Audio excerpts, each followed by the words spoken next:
7 miljun euro ħafna minnhom fondi Ewropej se jintefqu fi 3 proġetti maħsuba s-setturi tal-edukazzjoni u l-inklużjoni. Ħabbar dan is-Segretarju Parlamentari Borġ bis-swit il-bini tal-iskola sekondarja ġdida f'Ħaddingli. Post mażul biħsieb għax 5 miljun u 400,000 euro minn dawn il-fondi se jintużaw fl-iskejjel bilan li jkun hemm iktar faċilitajiet moderni. 44 laboratorju investiment fi 11 skola f'Malta u f'Għawdex sabiex niżguraw illi kull tifel u tifla, kull student u kull studenta jingħataw dik l-opportunità anke f'edukazzjoni vokazzjonali. Proġett ieħor jinkludi twaqqif ta' 3 ċentri f'Malta u ieħor f'Għawdex biex minnhom jingħata sapport lil persuni b'abiltajiet differenti, mod partikolari f'dik li hija użu ta' teknoloġija. Permezz ta' din l-għajnuna dawn il-persuni preparaw ruhom biex ikunu iktar indipendenti fil-waqt li preparaw biex jidħlu fid-dinja tax-xogħol.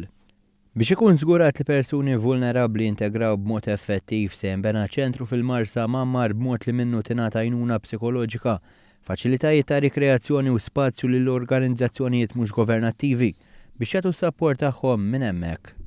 Dawn proġetti issa jibdew jiġu implementati mill-Ministeri konċernati fi żmien li ġej.